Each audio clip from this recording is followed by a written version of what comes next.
Hello, guys. Welcome back to another episode of Scrotitis Plays Feed the Beast. How you guys doing today? We are hanging out in our processing and storage facility. You see we've got some iron ingots cooking up in our powered furnaces, so let's snag those out of there. And you will notice also our redstone energy cell full to the limit. I think the second one back there is as well. That's thanks to our last episode, the green power plant. Really helping bump up our production until we get the oil fields up and running and get that oil refinery cooking. So things are going well. We're taking the opportunity of all this excess power to smelt up some of our pulverized ingots that we've got. So also, in terms of processing, we are going to complete the effect of our processing plant today and work on a project that I wanted to do in that episode. We just ran short on time, and I wasn't exactly sure how I wanted to go about doing it. Just trying to organize this inventory a little bit while I talk to you guys, but yeah, so here's all the stuff that we're going to need for today's project, or at least a good bit of the stuff. Let's see what we got here. We've got solar panels, recycler. That should probably give away what the project is, if you didn't read the title already. Some levers, some chest. What do we got? Iron chest, scaffolding should work. Need a wrench. Always need a wrench. To do some quartz comparator. Iron bars, maybe? Maybe. I think for the time being, in case we got to defend ourselves, some arrows, and that should do it. So voila, guys, we've got a new little platform here. It's small in comparison to all the other ones, and it sort of just walks down off of the ring platforms that we have built. But this is intentional. I want it to be here because it needs to feed off of those cobble barrels that we have right there to the right. What we want to do here is have these feed into a recycling system. That's what today's episode is. We're doing a recycling little workup, mock-up, I guess. And what we need to do first is we need to figure out how we're going to get the cobble out of those barrels and into our recycler. Okay, so let me just sort of mock things up here. I think that is going to be the block where our recycler goes. So we need to place down a couple hoppers that are going to rush that stuff right into it. So that's 1, 2. We then need to have a string of them underneath these barrels. But before we do that, we need to figure out how we're going to lock and unlock those hoppers from allowing things to come willy-nilly through the barrels. So let's get to work on that.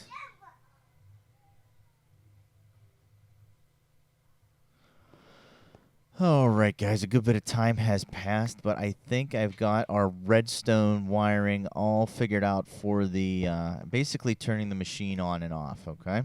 So we've got this lever hooked up here, and it's right next to this redstone lamp, sort of an indicator that, hey, our system is on. In doing so, it turns off those redstone torches. Flick the lever, it's off, and the torches are on. If you have a hopper above a redstone torch that is active, that hopper is going to be locked, and it's not going to allow any items to pass through it. So you see it's full, and they're just somehow, I don't know how, but each one of these hoppers allowed one piece of cobblestone into them. I'm guessing it's just the mechanics of the barrel, but I'm not 100% positive. For the most part, the lock works. It only let one piece of cobble into the hopper, and it didn't pass anything through it. So there's the setup that we use. It's pretty simple, actually. We just have redstone dust coming down off from directly below the lever. And the block that dust sets on is connected with repeaters. So we have the system on, and we should be getting cobble here. All right, there. And let's turn it off. Actually, here, let's look. You can see all of our numbers moving on the barrels. So we know that for a fact that there is, then there it is. So our locking system seems to be working pretty well. We've got a little bit of cobble in each one of these, which is what is exactly expected. So the next thing we need to do is hook up our recycler. Okay, what good is moving this cobble around if we're not going to get rid of it?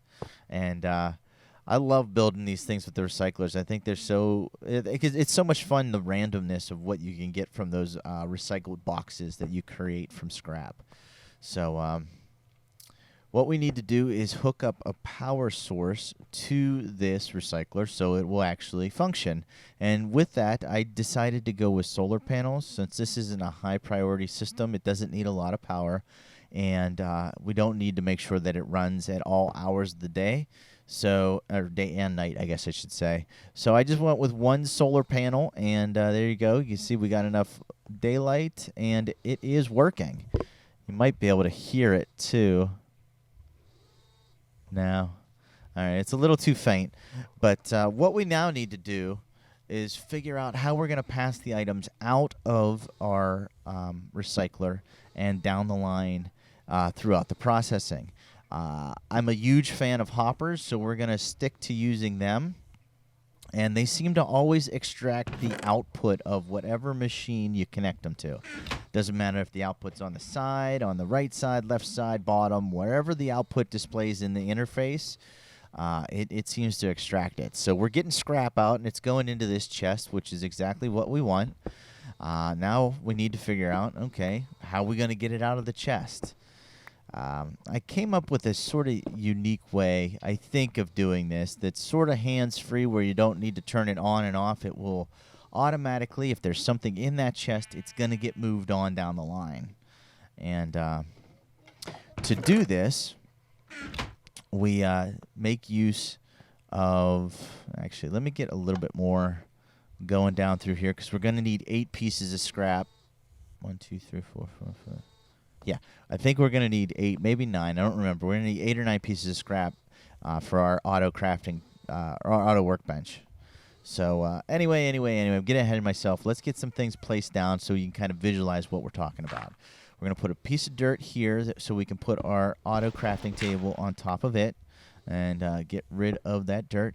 And then we're going to use a piece of wooden transport piping, okay?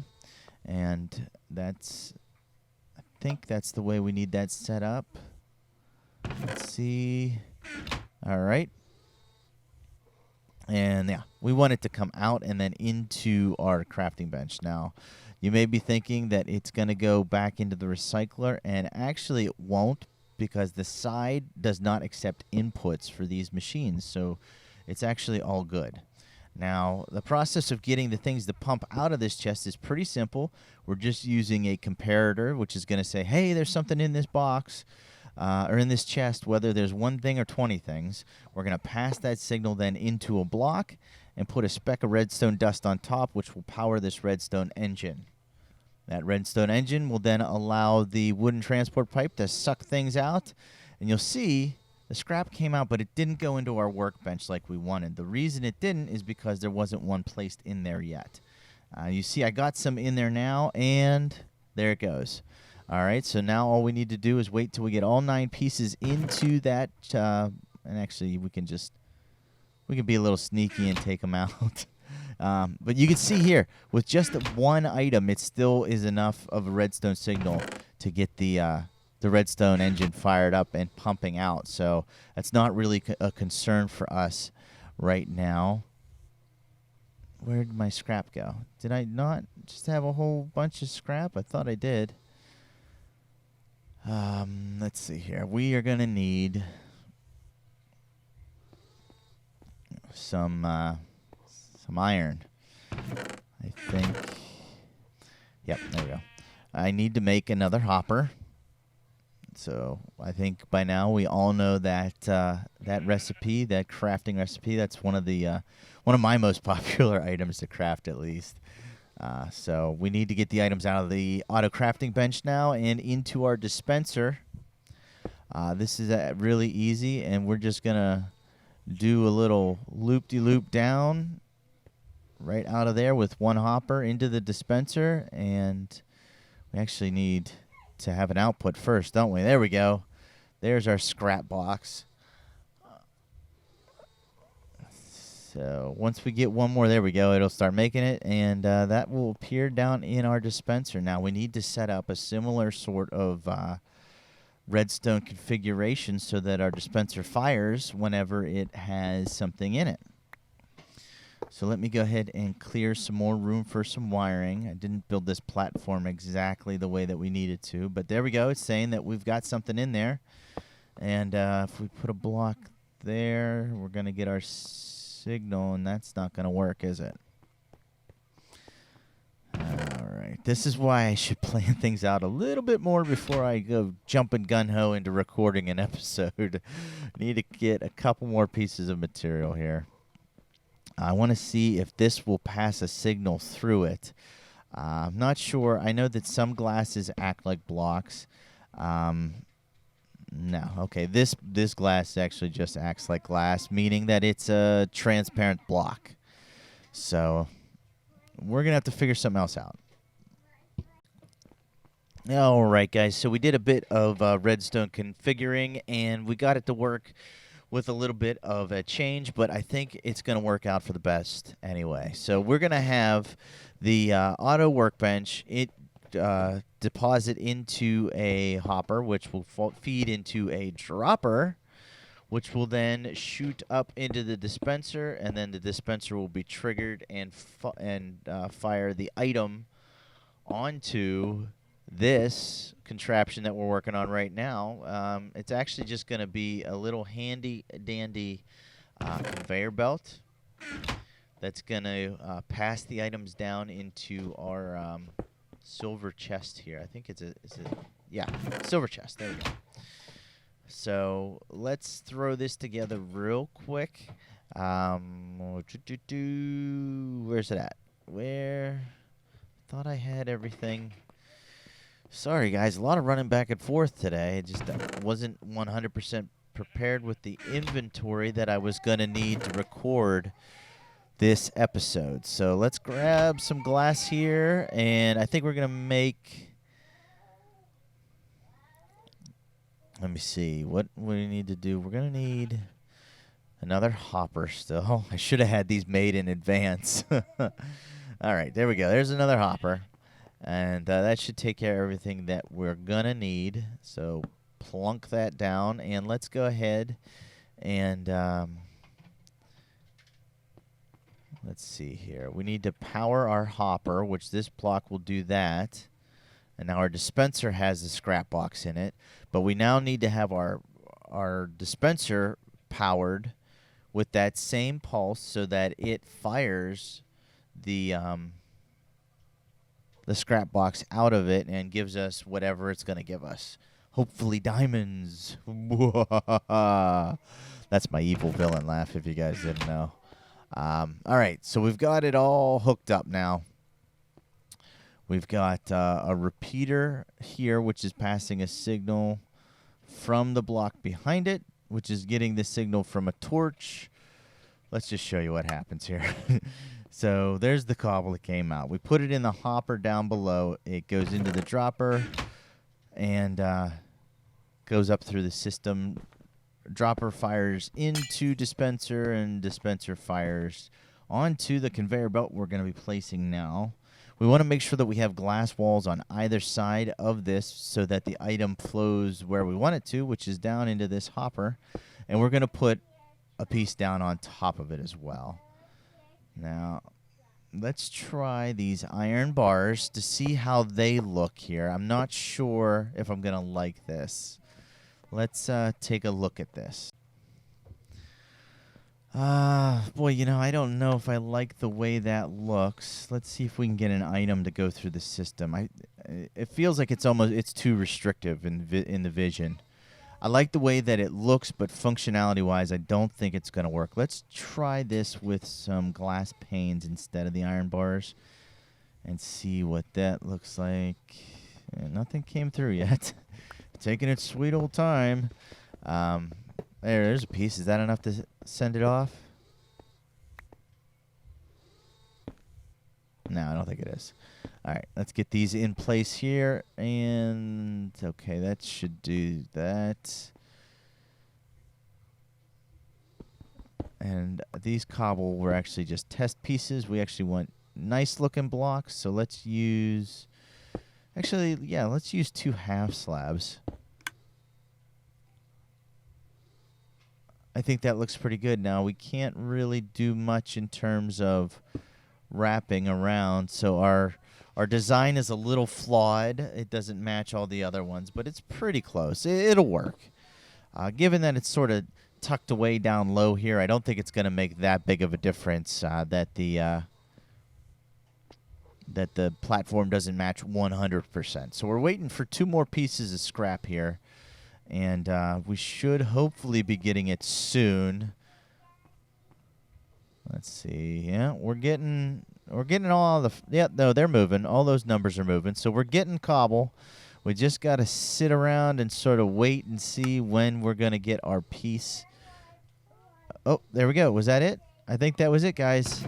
We got a block of dirt, but it worked. It got shot onto the conveyor belt and flowed down into the hopper, which deposited into our chest. So that's exciting that everything we got set up is working exactly as planned. All right, so a couple little finishing touches here on the sides, and I think we're ready to do some heavy observations of our recycling plant. Pretty easy build, but I really enjoyed it. Let's take a sneak peek up here from the top at what we got, our final product. Let's, there we go. Looks pretty good.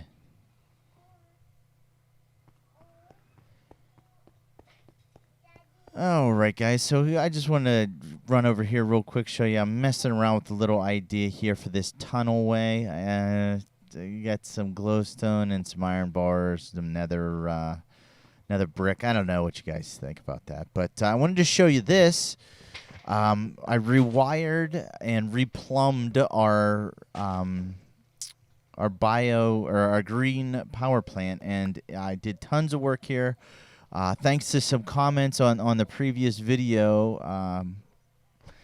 I was told that liquid duct does work with forestry machines. It just needs powered, the same as with working with the Railcraft tanks.